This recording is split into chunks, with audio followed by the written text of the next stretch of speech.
حضرت جابر بن عبداللہ رضی اللہ تعالیٰ عنہ فرماتے ہیں میری بہنیں تھیں، میرے ابا جی انتقال کر گئے تھے احد کی جنگ میں، فرماتے میں غریب تھا، میرے رسول پاک اس طرح بہانوں سے میری مدد کرتے تھے کہ مدد بھی ہو جاتی تھی اور مجھے عزت بھی مل جاتی تھی، بہانوں سے سٹائل اس طرح کا تھا، تیری صورت تیری سیرت زمانے سے نرالی ہے، تیری ہر ایک ادا پیارے ادائے بے مثالی ہے۔ فرماتے جنگ کا موقع تھا، میں حضور کے ساتھ چل رہا تھا، میرا اونٹ کمزور تھا، ضعیف تھا، لاغر تھا، سواری کمزور تھی، میں پیچھے رہ گیا۔ ہزاروں لوگ جہاد سے واپس آ رہے تھے، نبی پاک صلی اللہ علیہ وسلم سب سے آگے قیادت کر رہے تھے۔ فرماتے حضور نے 2-3 دفعہ پلٹ کے پیچھے دیکھا، جب میں نظر نہ آیا، او بھائی پیچھے رہنے والوں کو کون دیکھتا ہے؟ پیچھے رہنے والوں کو بھی کبھی کسی نے دیکھا ہے؟ کہتے ہیں جب میں نظر نہ آیا تو حضور اپنا گھوڑا دوڑاتے ہوئے پیچھے تشریف لے آئے، صلی اللہ سارے پڑھیے درود پاک صلی اللہ علیہ، حضور اپنا گھوڑا دوڑاتے ہوئے پیچھے تشریف لائے اور پیچھے آ کے میرے پاس کھڑے ہوئے، اور حضور نے فرمایا جابر اسے دوڑاتا کیوں نہیں؟ میں نے کہا حضور دوڑنے کے قابل ہو تو دوڑاؤ نا، کمزور ہے، ضعیف ہے، لاغر ہے۔ حضور کمزور آدمی کی کمزور سواری، فرماتے حضور کے ہاتھ میں چھڑی رہتی تھی، میرے محبوب نے اونٹ کو چھڑی لگائی، اللہ کے حبیب فرماتے ارسلت الی الخلق، میں مخلوق کا رسول ہوں، ساری مخلوق جنوں اور انسانوں کے علاوہ جانتی ہے کہ میں اللہ کا رسول ہوں۔ فرماتے حضور نے چھڑی لگائی اور اونٹ سے فرمایا تو دوڑتا کیوں نہیں؟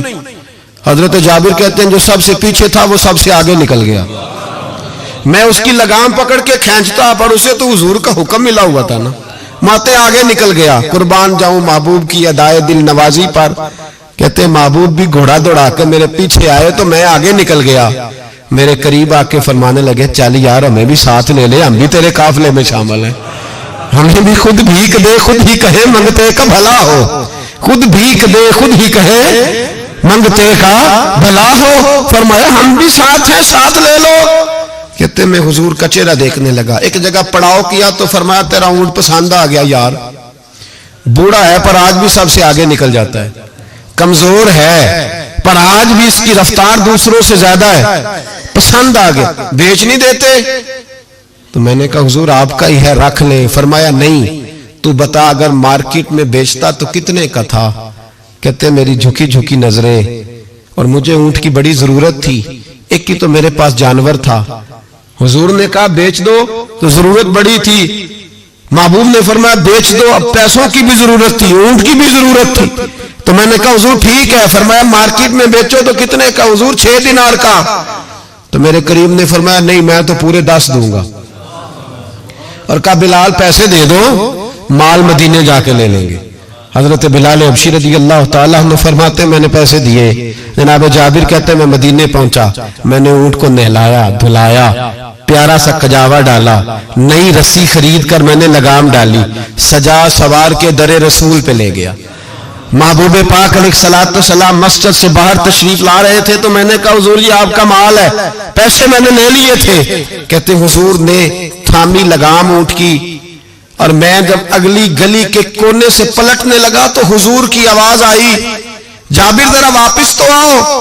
کہتے میں واپس آیا تو محبوب نے میری طرف دیکھا اور دیکھ کے فرمایا جابر یہ میرا اونٹ ہے، بڑھاپے میں بھی جب سواریوں میں چلے تو سب سے آگے نکل جاتا ہے، یہ جب چلتا ہے تو سب سے آگے ہوتا ہے، اور فرمایا سے کمزور نہ سمجھنا، اس کی سواری بڑی شاہانہ بڑی پیاری بڑی عظیم ہے، بڑا خوبصورت ہے۔ اور حضور نے فرمایا یہ نہ سمجھنا 6 دینار کا ہے، میں نے 10 کا خریدا ہے۔ اور پھر مسکرا کے فرمایا تمہیں پتہ ہے نا تحفہ لینے دینے سے محبت بڑھتی ہے، میرا دل کرتا ہے اونٹ تمہیں تحفے میں دے دوں۔ حضرت جابر بن عبداللہ رضی اللہ تعالیٰ عنہ فرماتے میں ہکا بکا رہ گیا، یہ نظام کیسا ہے؟ مجھے پیسوں کی ضرورت تھی تو میرا وہ مسئلہ بھی حل ہو گیا، اونٹ کی ضرورت تھی تو وہ میرا مسئلہ بھی حل ہو گیا۔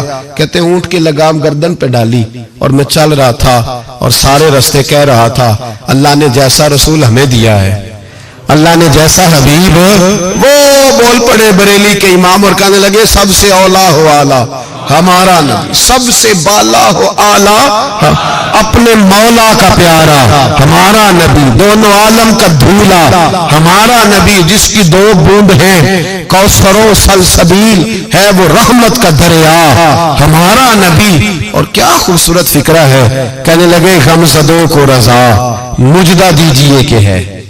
جاؤ جا کے اعلان کر دو, خوشخبریاں سنا دو.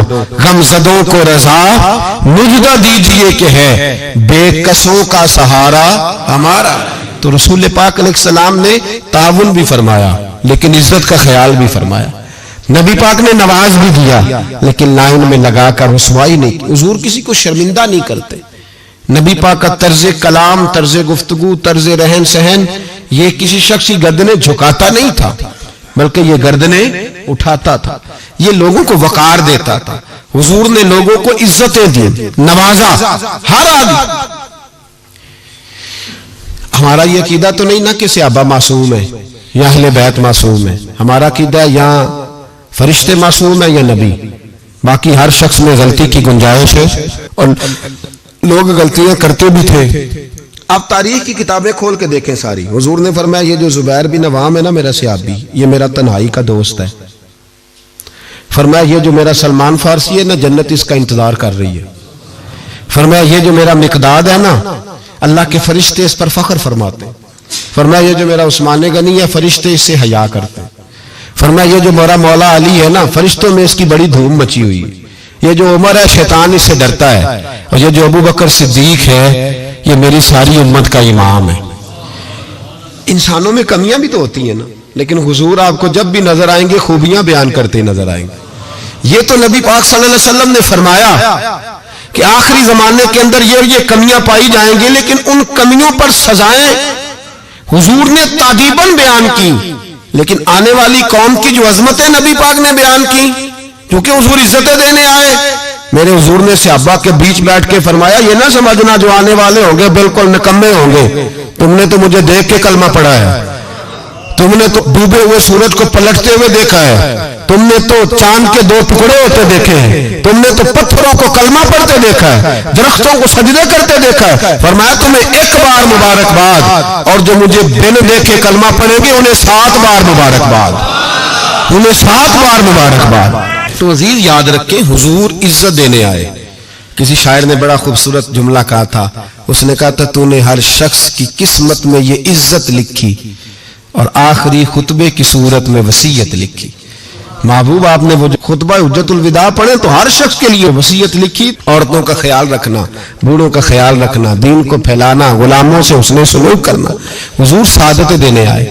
نفاست پسند مزاج میرے نبی پاک کا. ہر شخص کے لیے اس کے موافق حضور نے عزت رکھی. کبھی کسی شخص کی کمزوری ٹٹول کر بیان نہیں فرمائی بلکہ بخاری شریف میں نبی پاک نے فرمایا مجھے ایک دوسرے کے بارے میں آ کے باتیں نہ بتاؤ, کسی کی کمی کا ذکر نہ میرے ساتھ کرنا, مجھے بتانی ہو تو خوبی بتانا. فرمایا میں تمہاری طرف سے اللہ کے حضور دل صاف لے کے جانا چاہتا ہوں, کوئی بات نہ بتاؤ. حضور یہ جو ہمارا پہلو ہے نا کہ سامنے والا ہمارے آمنے جھکے. مولانا رومی ایک بڑی سخت بات کہا کرتے تھے. وہ کہتے تھے فرعون اور نمرود جتنے پیسے نہیں ورنہ بہت سارے لوگوں کا خدا بننے کو دل کرتا ہے. معاذ اللہ. کہتے تھے فرعون اور نمرود جتنی حکومت نہیں ورنہ بہت سارے لوگ دعویٰ کر دیں. ہمارا وہ جو مزاج ہے نا پروٹوکول کا, وہ جو طبیعت بنتی جا رہی ہے ہماری, اور ہم دیکھتے ہیں کہ یہ 2-4 آدمی, ہم یقین کریں کہ کسی کو کہہ دے صحیح فیصلہ تجھ سے کرانا ہے, پھر جو فیصلہ کرنے والے کا ماحول ہوتا ہے وہ دیکھنے کے قابل ہوتا ہے. پھر وہ بیچارہ ایسے لگتا ہے جیسے تار پہ بیٹھ گیا, پھر تو بدل گیا. کسی کو کام کہہ کے تو دیکھے, بس اس کی جو حالت ہوگی وہ ناقابل بیان ہوگی, ایسے جیسے اس وقت دنیا کا سب سے پاورفل ہستی یہی ہے. ایسے نہ کریں. اپنے آپ کو جب اللہ تبارک و تعالیٰ جتنی ذمہ داریاں دیتا جائے اتنا انسان کو جھکتے جانا چاہیے. اس لیے کہ میرے نبی کریم سید عالم صلی اللہ تعالیٰ علیہ وسلم نے فرمایا جب تو اللہ کی رضا کے لیے جھکے گا تو پھر اللہ تجھے عزتیں عطا فرمائے گا, پھر اللہ تجھے بلندی اور وقار دے گا. تو نبی کریم صلی اللہ علیہ وسلم نے شرمندگی نہیں کسی شخص کی بلکہ حضور نے پیار کیا, وارفتگی عطا فرمائی, لوگوں کا خیال رکھا, ان کی جہاں جہاں کمزوریاں تھیں ان کمزوریوں کے باوجود خیال رکھا. آج لوگ تانا دیتے ہیں اسلام کی سزائیں معاذ اللہ بڑی سخت ہیں. ہاتھ کاٹ دو چور کے, گردن کاٹ دو قاتل کی, سخت سزائیں. ہم کہتے ہیں اسلام کی اگر سزا سخت ہے تو اسلام جو تفتیش کرتا ہے وہ بھی بڑی سخت ہے. اسلام جتنا پس منظر کو دیکھتا ہے اتنا بھی کوئی قانون نہیں دیکھتا. اسلام جتنا بات کی گہرائی میں اترتا ہے اتنا بھی دوسرا کوئی اتر سکتا نہیں. اسلام کی سزائیں سخت ہیں پر وہ سزائیں جب نافذ ہوتی ہیں تو معاشرے میں امن بھی قائم ہوتا ہے. لیکن اس کے جو پس منظر ہے وہ بڑا انوکھا ہے. ایک صحابی حضرت عباد بن شرجیل رضی اللہ تعالی عنہ، وہ کہتے ہیں قحط کا دور تھا مدینے میں، حالات بڑے خراب تھے، تو میں نے اپنے پڑوسی کے باغ میں چوری کر لی.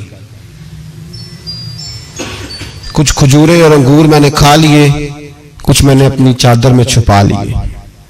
جب باہر نکل رہا تھا تو باغ کا مالک آ گیا. اس نے مجھے پکڑ کے گھسیٹا بھی، میرا کپڑا بھی چھینا، سخت سست بھی کہا. فرماتے میں عزت دار آدمی تھا، جب یہ میری غلطی ثابت ہوئی تو بس میں مر گیا. میں اس طرح لگے کہ جیسے آج زندگی نہ بھی ہوتی تو ٹھیک تھا. کہتے ہیں میں شدید کرب، آزمائش اور تکلیف کے عالم میں وہ مجھے پکڑ کے رسول اللہ کے دروازے پہ لے گیا. کہتے ہیں نبی پاک کے سامنے جا کے کہا حضور اس نے چوری کی ہے. کہتے ہیں میں نے محبوب کا چہرہ دیکھا، حضور نے میرا بازو تھاما اور میری گردن پہ تھپکی دے کے فرمایا تو چور تو نہیں. کہتے ایک جملے نے مجھے اٹھایا، فرش سے اور عرش پہ بٹھا دیا. حضور نے فرمایا تو چور تو نہیں، بتا یہ غلطی کیوں ہوئی. یہ ابو داؤد شریف کی روایت ہے. کیوں غلطی ہوئی؟ حضرت عباد بن شرجیل کہتے ہیں جب حضور نے تھپکی دی نا، پہلے تو میرا حال یہ تھا کہ زمین پھٹ جائے، آسمان ٹوٹ جائے، لیکن جب حضور نے تھپکی دی تو میں رو پڑا. میں نے کہا یا رسول اللہ بچے بھوکے تھے، بیٹیاں بھوکی تھیں، بیٹے بھوکے تھے.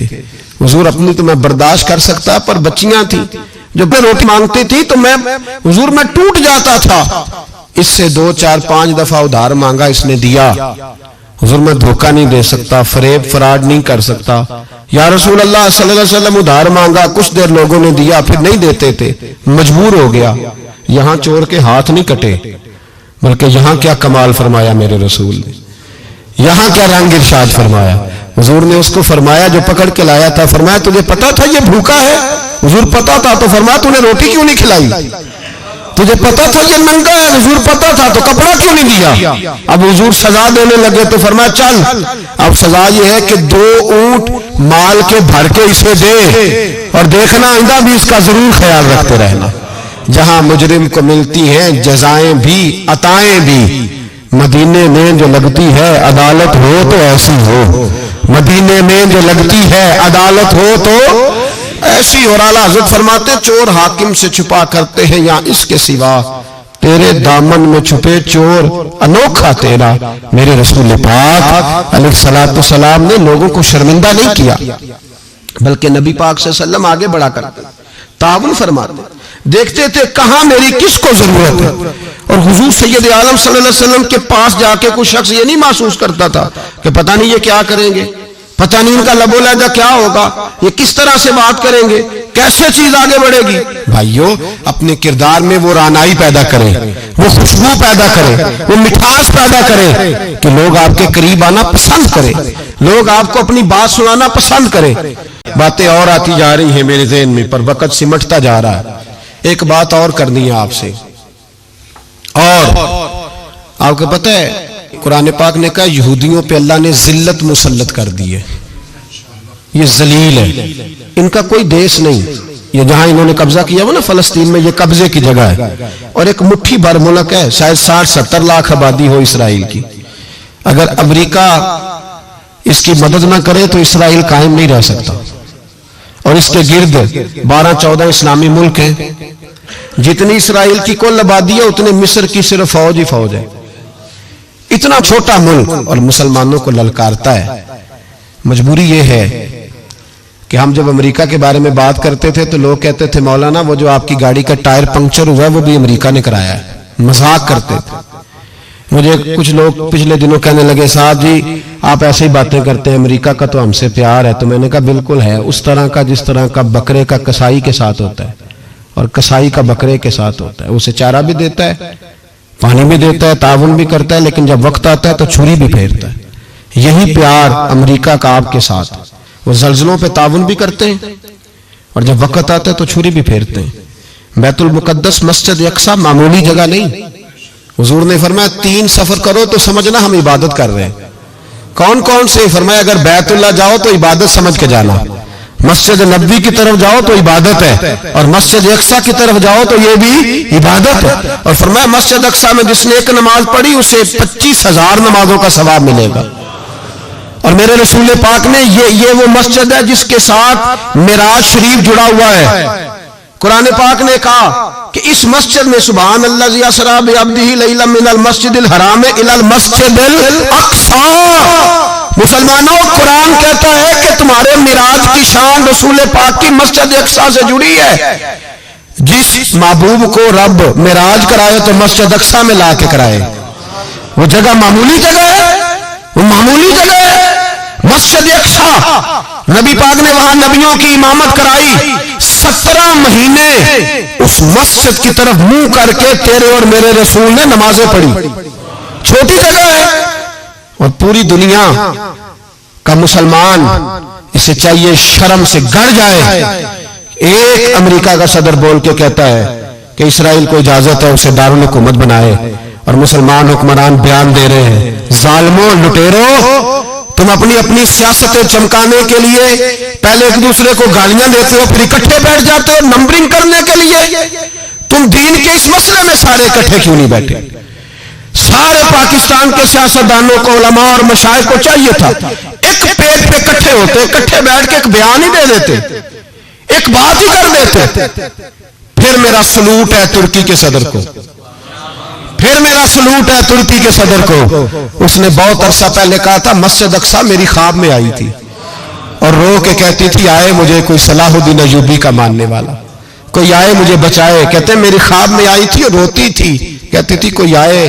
اور ایک شاعر نے کہا مسجد اقصی نبی پاک کو بھی بلاتی ہے، کہتی ہے ایک بار پھر طیبہ فلسطین میں آ، راستہ دیکھتی ہے پھر مسجد اقصی تیرا، ایک بار پھر سے طیبہ سے فلسطین میں آ، راستہ دیکھتی ہے پھر مسجد اقصی تیرا۔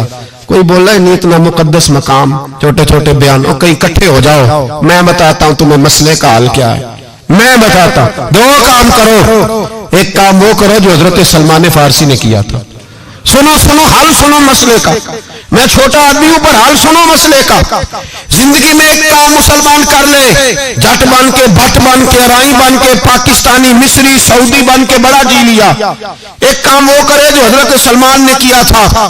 جب ایک کافر نے پوچھا آپ کا نام کیا ہے تو فرمایا میرا نام اسلام ہے۔ بولیے سارے میرا نام، کہا تمہارے باپ کا نام؟ فرمایا اسلام۔ دادا کا نام؟ کہا اسلام۔ پردادا کا نام؟ بازو تیرا توحید کی قوت سے قوی ہے، اسلام تیرا دیش ہے تو مصطفی ہے۔ ایک کام وہ کرو جو حضرت سلمان نے کیا تھا۔ کافر جب پوچھے تو کہو ہم سارے اسلام ہیں، ہم سارے کیا ہیں؟ ہم پہلے مسلمان ہیں، باقی بعد میں کچھ اور چیز۔ دوسرا کام وہ کرو جو حضرت امیر معاویہ نے کیا تھا۔ سن لو یہ حال ہے اس مسئلے کا، سنو۔ حضرت مولا علی شیر خدا رضی اللہ تعالیٰ عنہ اور جناب امیر معاویہ کی جنگ ہو رہی تھی، لڑائیاں ہو رہی تھی، اختلافات تھے، فوجیں بیٹھی تھی۔ حضرت مولا علی اور جناب امیر معاویہ کی جنگ ہو رہی تھی، تو روم کے بادشاہ نے، عیسائی بادشاہ نے حضرت علی کو خط لکھا کہ میں تیرے اوپر حملہ کرنے والا ہوں۔ خط لکھا نا حضرت علی کو، تو جواب حضرت امیر معاویہ نے دیا۔ چاہیے تھا نا مولا علی جواب دیتے، حضرت امیر معاویہ بولے اور بول کے کہنے لگے اور روم کے کتے، ہم گھر میں جتنا مرضی لڑے، یہ نہ سمجھنا تو علی پہ حملہ کرے گا تو میں تماشا دیکھوں گا۔ فرمایا تو علی پہ حملہ کر تو صحیح، علی سپہ سالار ہوگا اور امیر معاویہ اس کا سپاہی ہوگا۔ گھر میں جتنا مرضی لڑے پر رسول اللہ کے نام پہ ہم اکٹھے ہو جایا کرتے، یہ رسول اللہ کا دین ہے، اس پہ ہم اکٹھے ہیں، یکجان ہیں۔ فرمایا علی سپہ سالار ہوگا اور امیر معاویہ سپاہی ہوگا، اکٹھے نکلیں گے اور کفر کو بتائیں گے کہ اگر تم مسلمانوں کی طرف دیکھو گے پھر ہم یکجان ہیں، پھر ہم بولیے پھر ہم گنبد خضرا کے سائے تلے ایک ہیں، ایک ہیں، ایک تھے اور ایک رہیں گے۔ بنو عراش قبیلے کا ایک شخص آیا نبی کریم کی بارگاہ میں۔ کس طرح آیا ذرا پس منظر سنیے گا۔ وہ کہتا ہے میں چھوٹا سا بزنس مین تھا، تو میں نا تھوڑا تھوڑا کام کرتا تھا. میں مکے کے دائیں بائیں جو گاؤں تھے، بنو آراش ایک قبیلہ تھا، تو اس گاؤں سے میں 2-4 جانور خریدتا، مکے لا کے میں 1-2 دینار نفع لے کے بیچ دیتا. بیوپاری کہتے ہیں ہم اپنی زبان میں، تو کہتے میرا یہ کاروبار تھا. ایک دفعہ میں 2 اونٹ لے کے مکے آیا تو مکے میں نے شور سنا کہ یہاں ایک جادوگر ہے، معاذ اللہ ساحر ہے، کاہن ہے، اس کے قریب کوئی نہ جائے. کہتے یہ شور میں نے سنا. میں نے کہا چلو نہیں جاتے. کہتے وہ 2 اونٹ میں نے بیچے تو میری کم نصیبی دیکھو کہ بیچ میں نے ابو جال کے ہاتھ دیے.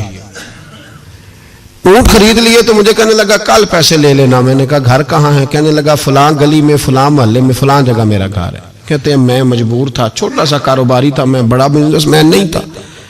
اگلے دن میں اس کے گھر گیا. میں نے کہا پیسے؟ تو کہنے لگا کل آنا. کہتے ہیں میں نے کہا کہ یہ بڑا آدمی ہے، کہیں بگڑ گیا تو میں پیسے کیسے لوں گا. میں چپ کر کے آ گیا.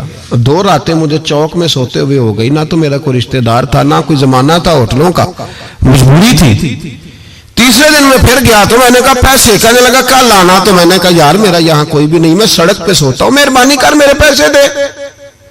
اور میں اتنا بڑا آدمی بھی نہیں، ہو سکتا میرے پاس کرایہ بھی نہ ہو، میرے پیسے دے میں جاؤں. کہتے ذرا دبا کے بات کی تو کہنے لگا چل دوڑ جا، جہاں سے ملتے ہیں لے لے. یہ تاجر جب ڈوبتے ہیں تو یہ خودکشیاں کرتے ہیں، اس لیے کہ جس آدمی کی اصل زر ڈوب جائے وہ کدھر جائے گا بیچارہ. کہتے ہیں میں وہاں سے پلٹا اور پلٹ کر میں نے لوگوں سے پوچھا کہ مکے کے سردار چودھری امیر لوگ کہاں بیٹھتے ہیں. تو انہوں نے کہا کہ کعبے کے ساتھ چھوٹی چھوٹی ٹولیاں بنی ہوئی ہیں، یہ سارے چودھری بیٹھے. کہتے ہیں میں جا کے ایک ٹولی کے بیچ کھڑا ہوا، اس میں ابو لہب، ابو سفیان، عتبہ، عتیبہ، شیبہ سارے بیٹھے تھے، بڑے بڑے سردار.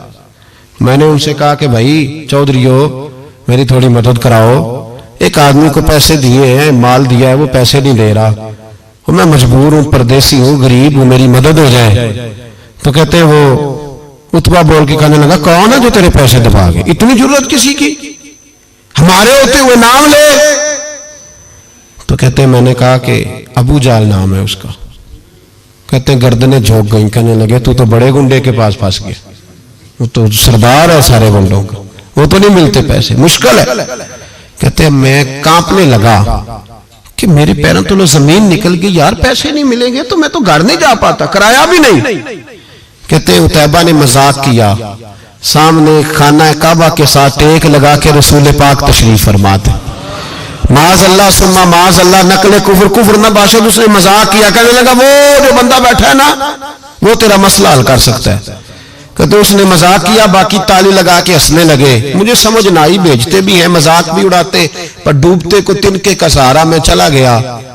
اللہ کے رسول وظیفہ پڑھ رہے تھے تو میں ڈرتے ڈرتے کہ میرا کہیں یہ سہارا بھی نہ چلا جائے، میں ڈرتے ڈرتے پیچھے بیٹھ گیا کہ حضور فارغ ہوتے ہیں. تو غریب آدمی ڈرتا ہے نا چودھری صاحب بگڑ نہ جائیں. تو اسی پس منظر میں میں ڈر رہا ہوں کہ کہیں کوئی بات نہ ہو جائے. فارغ ہوتے ہیں تو بات کرتا ہوں لیکن قربان جاؤں. ابھی میں بیٹھا ہی تھا، میرے نبی نے رخ میری طرف پھیر لیا. کہتے میں پردیسی تھا، میرا کوئی اپنا نہیں تھا. 2 جملے نبی پاک نے کہے اور مجھے یوں لگا کہ بچھڑی ہوئی ماں مجھے مل گئی ہے. 2 جملے نبی پاک نے. پہلا جملہ فرمایا بھائی پردیسی لگتے ہو، اور دوسرا جملہ کہا پریشان لگتے ہو. کہتے ہیں میرے آنسو یوں نکلے جیسے نہریں بہتی ہیں. میں نے کہا محبوبہ میں تجھے جانتا تو نہیں، پر پردیس میں لٹ گیا ہوں. انشاءاللہ پردیسی کوئی بھی نہ تھی وے کخ جنا تو پارے. حضور ایک آدمی نے پیسے دبا لیے. کہتے جب میں رویا تو نبی پاک نے نہ نام پوچھا اس بندے کا، نہ کام پوچھا، میری گردن پہ تھپکی دی، فرمایا فکر نہ کر، جیسے تو کہے گا ویسے ہی ہو جائے گا. کام بھی نہیں پوچھا، نام بھی نہیں پوچھا. حضور نے بازو تھاما، گھر لائے اور حضور نے ٹوٹی ہوئی چٹائی پہ بٹھایا اور اللہ کا لاڈلا نبی اپنے مقدس ہاتھوں میں میرے لیے کھجورے لایا اور حضور میرے لیے دودھ لائے. کریم نے مجھے کھجورے کھلائی، دودھ پلایا اور فرمایا جب تسلی ہو گئی، میں کئی دنوں کا بھوکا تھا، جی بھر کے میں نے کھایا. اب حضور نے فرمایا بات کیا ہے؟ حضور اس طرح میں نے پیسے دیے، مال دیا، اونٹ دیے، پیسے نہیں دیتا. بندہ کون ہے؟ ابو جال. کہتے حضور نے فرمایا فکر نہ کر، مل جائیں گے. تو فکر نہ کر، غم زدوں کو رضا مجدہ دیجئے کہ ہے، بے کسوں کا سہارا ہمارا نبی. ملیں گے، ملنے کیوں نہیں؟ فرماتے حضور نے فرمایا چل میں تیرے ساتھ چلتا ہوں. اور بھائی کو فون بھی کر دے تو مہربانی, کوئی روکا بھی لکھ دے تو مہربانی. ساتھ کون چلتا ہے؟ وہ بنو آراش کے صحابی کہتے ہیں میرے نصیب دیکھو, دو جہاں کی رحمتیں, اللہ کا پیارا رسول میرے ساتھ چل رہا ہے, حضور میرے ساتھ ساتھ. کہتے ہیں اس کے دروازے پہ پہنچے تو میں سارے رستے سوچتا تھا کہ لوگ تو کام کراتے ہیں تو بڑھ کے مارتے ہیں, ایسی کی تیسی کرا دیں گے, ہو ہی نہیں سکتا وہ پیسے. کہتے ہیں حضور نے تو کوئی بات ہی نہیں کی, میں ہی کرتا رہا, حضور تو چپ ہے, نظریں جھکی ہوئی ہیں. میں کہتا تھا وہ بڑا بدماش ہے, حضور کیسے بات کریں گے اس کے ساتھ. لیکن جب اس کے دروازے پہ پہنچے, دستک دی, وہ باہر نکلا تو کہتے ہیں مصطفیٰ کی جھکی ہوئی نظروں کو میں نے اٹھتے ہوئے دیکھا. ہو ہلکا یارا تو بریشم کی طرح نرم, رزم حق کو باطل ہو تو فولاد ہے مومن. کہتے ہیں اٹھتی ہوئی دیکھی نظریں, اور میرے حبیب پاک نے نظر اٹھائی اور ایک جملہ, اور اس جملے کے اندر طاقت خدائی. حضور نے فرمایا تیرا کیا خیال ہے, پیسے دبانے والے اور لوگوں کو ستانے والے بڑے ہوتے ہیں, تو سردار بنتا ہے, غریبوں کا خون چوس کے سردار بنے گا, ان بیچاروں پہ ظلم کر کے لا اس کے پیسے لا. کہتے ہیں اس کی ٹانگیں کانپنے لگی, کہنے لگا جی میں ابھی لایا. ادھر سے عتبہ نے بندہ بھیجا, کہنے لگا پتا تو کرو, پیچھے جاؤ تو صحیح بنتا کیا ہے. وہ جاسوس بھی کھڑا ہے چوک, ابھی لایا جی میں, فٹافٹ پیسے لایا. بنو آراش کے قبیلے کے وہ صحابی کہتے ہیں نبی پاک علیہ الصلوۃ والسلام نے پیسے مجھے دیے اور فرمایا ابو جال تیری آئندہ شکایت نہ آئے. کہنے لگا جی نہیں آئے گی. کہتے ہیں حضور نے مجھے پیسے دیے, قربان جاؤں محبوبہ تیری شان پہ, میرے کام آئے ہیں, میرے ساتھ آئے ہیں, مجھ پہ مہربانی کی ہے, اور مجھ سے فرما رہے ہیں تو اگر اجازت دے تو میں جاؤں, تو اگر خود بھیک دے, خود ہی کہے منگتے کا بھلا ہو, تو کہے تو جاؤں. کہتے میں رو پڑا. میں نے کہا محبوبہ نام کیا ہے؟ اس شانوں والے باپ کا نام بتا دے جس کے ہاں آپ جیسا نور نظر پیدا ہوا. اس شانوں والی ماں کا نام بتائیں جس نے آپ جیسا لال جنا. قبیلہ بتائیں. تو میرے حبیب نے فرمایا چھوڑ, تیرا کام ہو گیا نا, نام چھوڑ تو. کہتے ہیں حضور گزر گئے تو وہ جاسوس پیچھے تھا, وہ مجھے کہنے لگا, میرے قریب آیا تو کہنے لگا ان کے پاس نہ جانا, یہ جادوگر معاذ اللہ نہ جانا, ساحر ہے. کہتے میں نے اس کو جھٹکا اور میں نے جھٹک کے کہا اگر دنیا میں یہ سچے نہیں تو کوئی سچا نہیں, اگر دنیا میں یہ شان والے نہیں تو کوئی شان والا نہیں. تو میں دوڑ کے قدموں میں لگا, میں نے کہا بیبا دنیا میں نے بھی بڑی دیکھی ہے پر تیرے جیسا کوئی نہیں دیکھا, مہربانی کرے پڑھائے کلمہ, میں بھی آپ کا غلام بننا چاہتا ہوں. عزیزو حضور نے محبت بانٹی ہے, شرمندگیاں نہیں دی, عزت دی ہے, وقار دیا ہے.